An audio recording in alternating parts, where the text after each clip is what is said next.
leaving a first job and was emotionally leaving that job because someone was not good over there. So sometimes this is how it happens. If some people affect you around you, someone said something to you, and something like this affects you from within, and your decisions are based on that. So the topic is emotions influence your actions. Now, why are we doing this topic? What do you think? As I mentioned, it's a part of a disciple's personality. However, the important point over here is not only for discipleship, it is even in your personal life. When you see, there are many cases happening nowadays, suddenly people become depressed.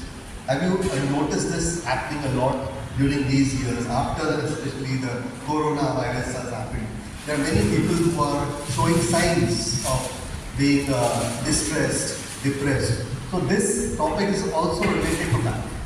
But we are looking at the spiritual perspective, and we'll be thinking about this. Okay, go to the next slide. Yeah, before. So when we have learned this topic of creation, when we see God created Adam and Eve, like it says in Genesis 1:27, it says God created, how God created, it's written over there, in the image and likeness. Image and likeness. But there was a lot of emotion behind that when God created human being. So for what did God create a human being? God will serve us. No, I'm saying love is there, but service that is for us. The point is, love was the common thing. Means in love, God wanted to make someone who is like Him in spirit. So when we say created in His image, it's created in His spirit. But there were emotions there. So we all got a body, and you might know that God breathed into Adam the breath of life. That's, in other words, the Holy Spirit was given to Adam to give life. So life came, the body became from dust to flesh because of the Spirit. And that's why when we are saying emotions, there will be certain feelings that God has at the beginning. When we say, this is my child, this is my daughter. That is the type of relationship, love relationship that God has. And if you see, emotions can be both the ways. It's neutral. It can be either good or bad. But we call it neutral. In the Catholic Church, there's a teaching, in the Catechism, I'll show the paragraph. But it says that when you are angry, it is neither good nor bad. That's what the church teaches. Church doesn't see the anger is bad. Jesus also became angry. Right? There was a reason. There is a reason for that. And when we are speaking about anger, that's an emotion. And that's why emotions are God-given. So if I am not afraid of something, then suppose the lion comes in, and if I am not afraid of it, then there is some problem in my brain, I think. And that's how it will be. Because that's how God has created us, to react, to give it the right or positive or a negative manner. But it is neutral. Emotion is neutral. And it says expressions can happen in different ways. So we express. Many times we show a different face outside. We like to limit ourselves to certain things. But when the true self is at home, right? Many times the true self is at home. I remember my own self. So when I don't get something, like for example the socks or something, there is some type of irritation and the volume of my voice becomes a little low. Where is it? No? Something like that. So that's the person outside, in your home, and when you're saying outside. So that there are different types. So if you see emotions can take any route. So depending on situations, depending on people whom you are interacting with, you like the person, don't like the person, that is it. Then there is the thing is, problem is not having emotion. The problem is being ruled by them. So what this topic we say, what is the topic actually? Did you read the topic? Emotions influence your actions. Emotions influence actions.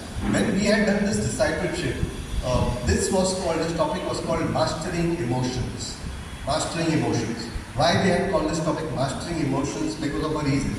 Means, obviously we cannot master. Let God take control of our emotions. That's what is the topic. Mastering, allow the master to take control of your emotions. And this topic was specifically for those who, when you have to take a decision, especially when you are in the ministry, you have to take a decision many times. And you have to take all the decisions, like intellectually and emotionally also. So this is topic says emotionally. When to get emotional. So emotional decision mostly 90% of the times become bad decisions. 90% of the time, as per psychologists, they say 90% of the times they are bad. Why? Because they are taken in haste, not thought about. Not thought about. So the other topic which you had seen earlier, God's will, that is more related to your intellect, thinking about thinking. But here also there is a mix. There is a mix. There is some thinking going on, but there is a reaction now. And that's what this topic is about. Can you move on? Yeah. So what are emotions? So as per the CCC, in the CCC you will not see this word emotions. You will see this word passion. For example, we know the passion of Christ. That was his emotion, what he had love for us. That is the term passion belongs to the Christian patronage, specifically Christian, because they are referring to feelings or emotions. Passions are emotions or movements of the sensitive. So senses. So when we are doing the disciples' cross, there were some senses aligned with the. I don't think so. It's the disciple, but we all are aligned with some senses. Which are the senses? Eyes, ears, sense of touch, sense of smell, sense of taste. 5 senses. These are physical senses. And these physical senses, do they have emotions? You cry with your eyes. Yes. Right? And sometimes you feel some hot sun, you feel some burning sensation. So all these feelings are related. So these are all related to our movements and they incline us to act in certain ways. So what do you think a disciple, a person who follows Christ, would a person say, okay, I'm not feeling hot today, even if it's hot, he'll say feeling hot, right? The emotion is there. But how I actually give it to it or react to it is something that we are looking to in this topic. So for example, while ministering, you may not have time to eat sometimes. I'm just saying. But you are hungry. You are hungry. But you will not have time to eat sometimes. And it may happen that but you will not grumble. What happens normally when you are hungry, what happens? You are angry. Emotion is anger. So that is what? The reaction is anger. And that's what he says, the inclination towards anger. And it's still the good person out of the good, it says in Luke's Gospel, Luke chapter 6 verse 14. The good person out of the good treasure of the heart produces good. So what it means is a person who has put himself, his emotions under check, can give good fruit. In other words, what it means that the evil treasure. So what happens is sometimes, but I'll come back to this in the last slide. It's very important because we cannot say that everyone is in the same level. Every person has a different history of life, what they have gone through in their childhood and all that. That is that. So we can't deny that fact. Because if we deny that fact, then we say everyone has to be saved. No, I am not feeling hungry, so you should also not. It's not so. Everyone has a different. So we cannot judge based on that. So what this verse is not judging people, it's not speaking about the out of what is the inside. For example, a person, if he is being taught to rob from the childhood, what would he do? Rob, right?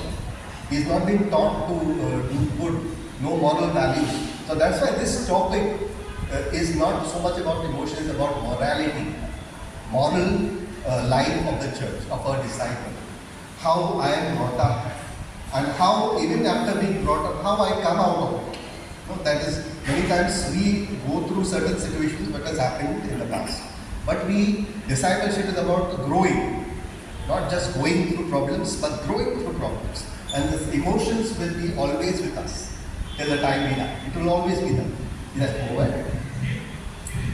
And when we speak emotions, the Bible is very clear. The Bible, the decision center is always called the heart. If you see the Bible, for example, Jeremiah chapter 17 verse 9, the heart of a person is reveals. Such a verse is speaking about the heart. Heart is, when you speak in the Bible, heart doesn't mean the organ in the heart. It means the emotion center, from where emotions flow out. That is the heart. So he's speaking. So if you see the spiritual tradition of the church also emphasizes heart in the biblical sense of the depths of a one's being. So Jesus says, out of the heart comes unclean desire. Why did he say that?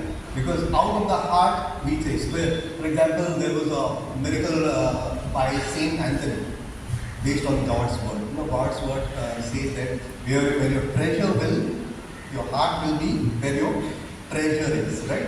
So one of the rich men in that place where Saint Anthony was there had passed away, and then he didn't have according to doctors, he didn't have a heart.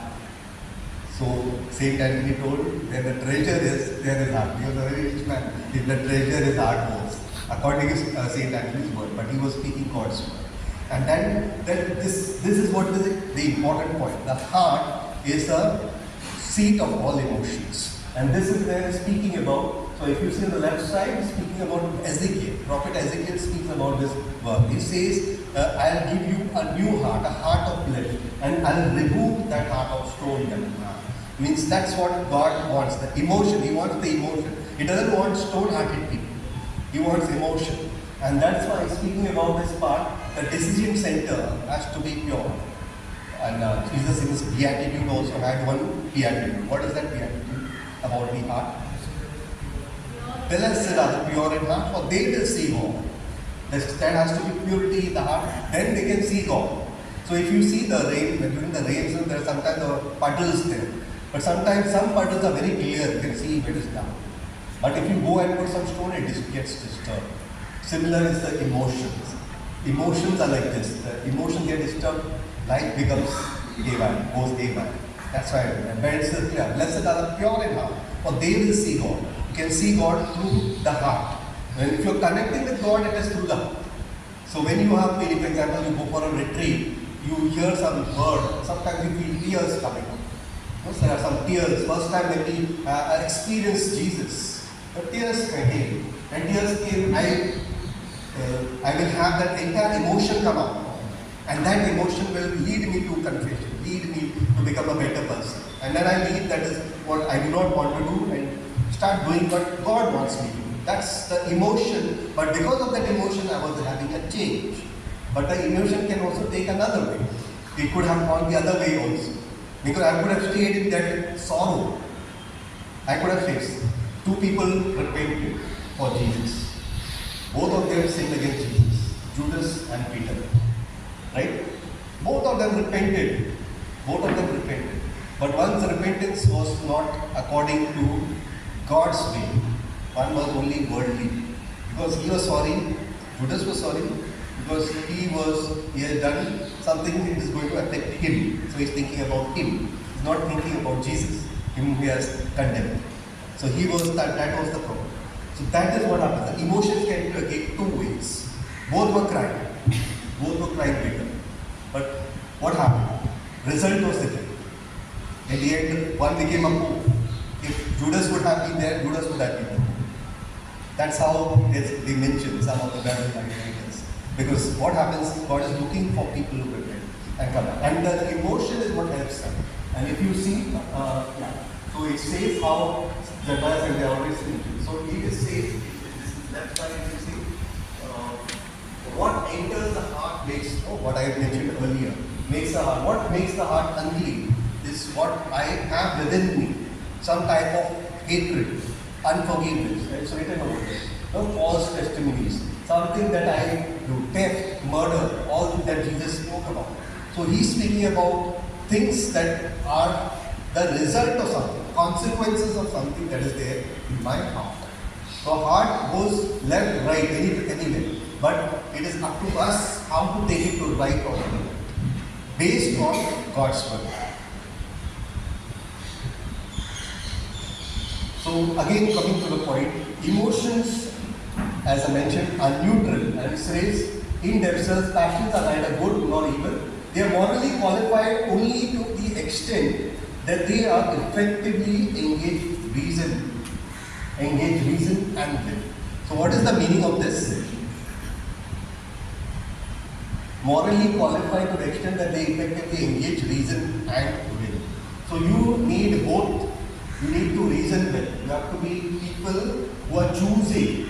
So if you check the Bible, in Deuteronomy chapter 30, verses 15 to 15 onwards, if you read, God has given them the choice. He's saying, I give life and death before you. Choose life.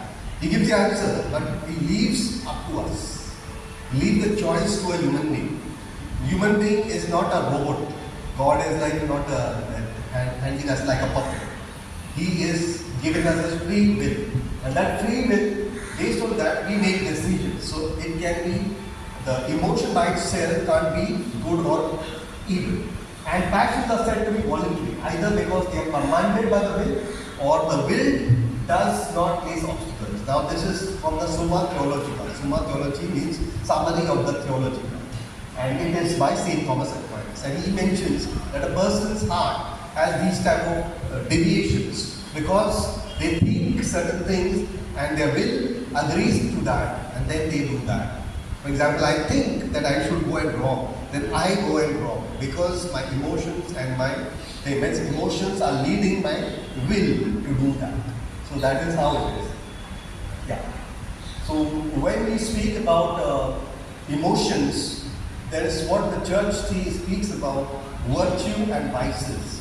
So when I spoke about emotions are neither good nor evil, but in the church we say that a person, what he becomes is very important.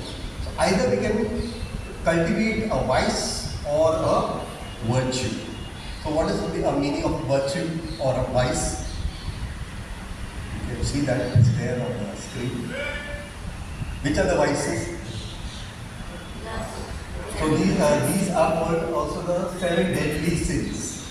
7 deadly sins. Pride, anger, lust, envy, gluttony, avarice, sloth. So these are 7 deadly sins which actually make a person go to hell according to the church. A person having these things cannot go to heaven. If he throughout the life has engaged in these things, can't go to it. So that's why the church says we need to do the opposite of what the vices are teaching us to do. So what does the church teach us is when we say lust, it should be chastity, gluttony is temperance. So opposite virtues. So choosing to do the right. For example, temptation. Temptation is something that comes in suddenly. Why is temptation there? Why is it there? What do you think? Test us. God is allowing temptation. Why? It's a test, and if you are going through it, you are growing through it. You are growing through it. The next level will not come. It's like a game. You know, when you play, there are levels. You play a video game, there are levels. Level 1, you clear it is very easy. Level 2, a little difficult. Level 3, it will go on. So that's how the spiritual life is. But for growing into virtues, what do you think? Does it happen overnight? What do you think? Virtues? It takes time. to grow Yeah. in that area. For example, a child doesn't grow suddenly. Child has to fall down certain times. You know, while standing, they fall down. Many times they fall down. And then if you carry the child during that time, the child will not learn. That's what God does. God allows the temptations to come so that you will learn to stand on your own against these temptations. And that's why we need virtue. You can go back. That's why we need virtues. So virtues are something that are to be cultivated. So cultivation takes time. So if you say what is cultivation, when you grow a seed, seeds are put into the soil and soil has to be watered, manured. What are this watering and manure? We are going into prayer, into sacraments. This is our water. This is our manure. This is what we do to grow in virtue. For example, if I have a temptation, I have to see that I am able to resist it. In order to grow that, I have to pray. I have to pray, I have to spend time. I have to read God's word. What is God telling me? So my emotions can only be trained by God's word. That's how it is, in other words. And then I grow in virtues. So let's go to the next slide. Yeah. So this is one of the important points that we normally don't cover. This is a quote actually. Quote by William Arthur Ward. It says, watch your thoughts. Watch your thoughts, they become your words. Watch your words, they become your actions. Watch your actions, they become your habits, and watch your character. So watch your habits, they become your character, and watch your character, it will lead you to your destiny. So where you want to go in life, it all depends on what you're thinking at that moment. Emotionally as well as mentally. Because that's where you want to go. You want to go in for example, many people have the habit of complaining. It is a normal habit, but that habit leads us into different emotions. And because of that habit, we end up in the wrong place, actually. So if I am negatively thinking, my words will also be negative, right? My words will also be negative, my actions will be negative. So that's how I'm not able to grow in emotional. I'm not able to grow emotionally because my thoughts are wrong. So what are you getting the connect now? Your destiny is either heaven or hell according to spiritual words that I will speak. This is actually by a normal life that you want to live, but it can be hell or heaven. If I want to go to a certain place, my destiny, it depends on what I am thinking at this moment. If I am thinking that never be able to become a better person, then you are right, you are going to the right destiny. You are not never going to become. You are thinking in that. So this is how even Proverbs chapter 18 verse 21 says these words. What it says, death and life are in the power of the tongue. Death and life are in the power. And those who know it will eat its fruit. The fruit is destiny. Where you are going, do you want to go to heaven? To do the things what God has asked us to do. So Jesus came here to give us this teaching of how to renew this mind and thoughts. The next topic is about renewing, conforming to God's will. By renewing your mind. But this is connected to that topic. Because both mind and emotions are connected. Both make their decisions happen. You are thinking about it. Simple example would be, suppose I want to change my mood. I will think about it, whether it's a good salary, whether it's this. I'll have a checklist of questions, whether I have to go there, how far is it from my home. All these things I have to see. I have to, whether it will help me to do other things. And all those questions after answered, then only I will come. So I do so much for a job. What about eternal life? What about eternal life? How much thought I have to put in that? That is very important. So that much I have to put in order to reach here. So this is called destiny. When I'm going. Destiny is not like some good luck charm or something. It all happens when you are thinking something. What you are doing, what are you thinking? If I, for example, many parents call their children good for nothing sometimes in their anger, what do you think they'll become? They become good for nothing. You observe those children who have many parents and they have cursed them with their tongue. They have cursed them, they will become good for nothing. That's why it happens. That's where. So your tongue is so powerful. What is God's word? God's word is more powerful. God's word is more powerful. That's what is it. Your tongue is so powerful in doing that curse, making that curse happen. God's word is more powerful, bring that blessing happen. So this is it. Let's go. So what is what Pope Francis says? To be protectors. So he's speaking to the bishops. He's saying to be protectors. We also must keep watch of ourselves. He's telling the bishops. Keep care of ourselves. And he says, let us not forget the great Indian pride. So what he says, that we may be taking care of the flock, but we also go through these emotions. And our thoughts sometimes make a wrong decision because our emotions are not aligned. So being protectors doesn't mean that always keeping working. We have to keep watch of our emotions. But what are they doing over our hearts? Because they are the seat of good and evil intentions. So that is why very important when you are making a decision. Is it an emotional decision? Is it consulted with people? You have to see these things. When I will be doing the topic of God's will, the instruction specific, because that is connected to this topic. So I didn't put it all over here, so I put in that one. So here it says that we must not be afraid of goodness or anything. So where it comes from? Goodness will only come when I am thinking good, when I am doing good. That's when I will be able to tend the flock. That's what is there. So emotions will be there in everyone's life. Work pressure, for example, gets a lot of emotions out of us in the negative form. Many times we complain. So He start grumbling. So all these things are human. But a disciple has to come out of it. Simple example, it could be okay, some work is coming from the boss. You be angry, what is the deal? You just waited wrong time. I'm just about to leave the workplace and this work is coming. What would you say? What should be your reaction? Normally we grumble. At this time here it's coming. What would you do?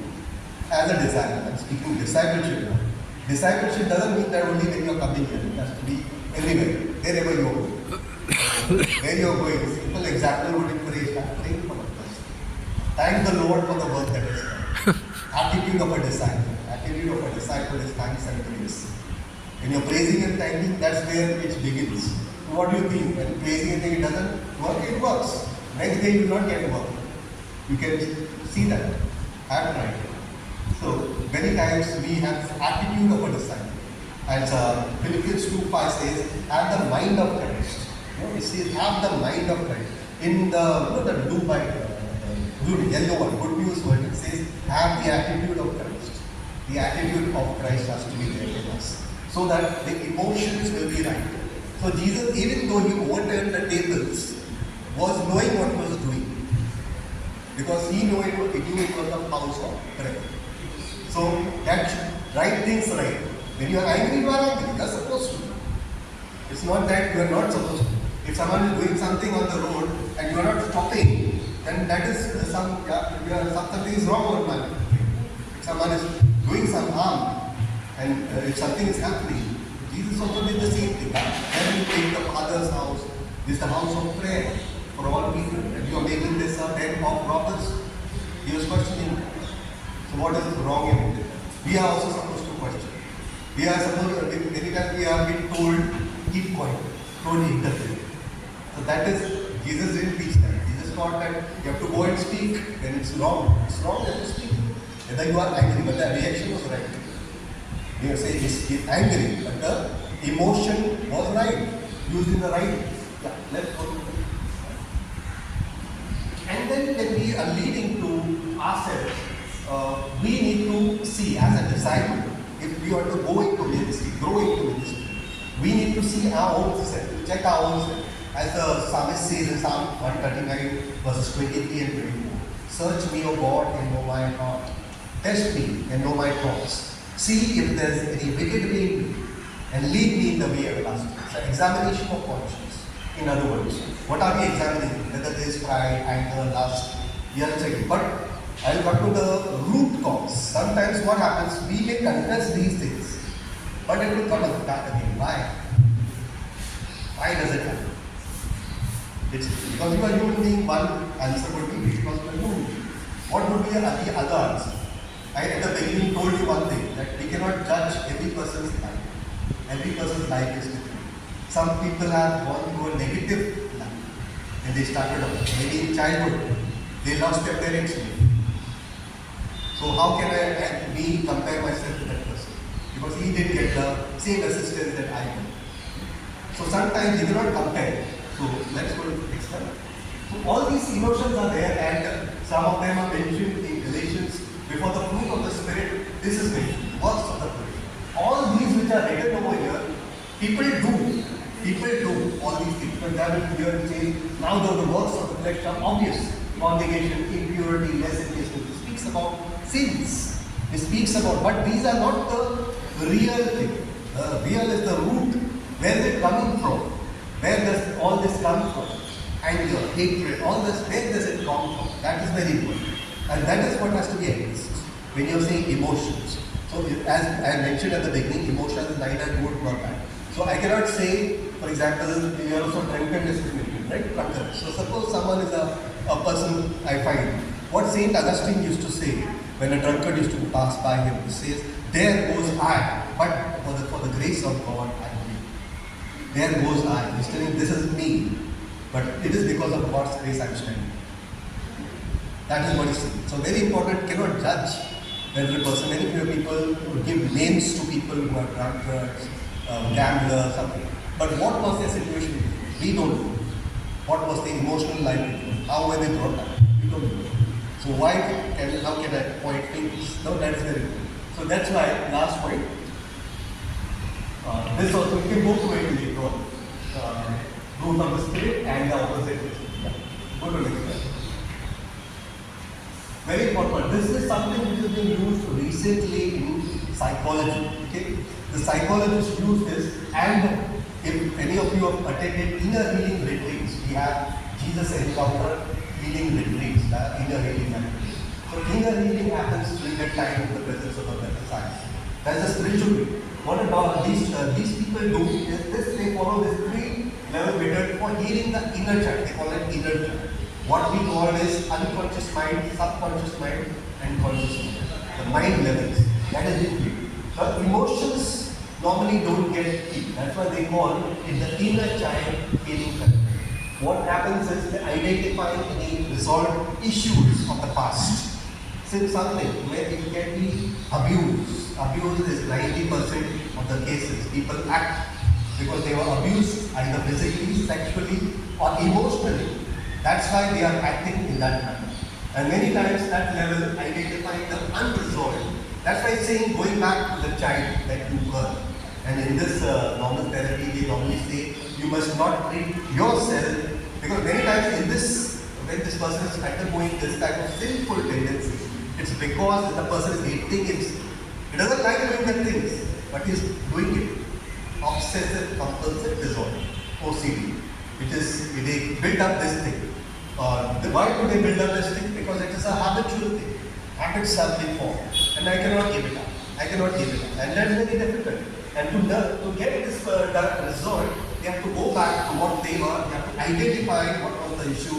Someone must have. They have to forgive that person who has abused or whatever they have said. The words have to give it to the Lord, and then that's how they heal. So emotions are very important.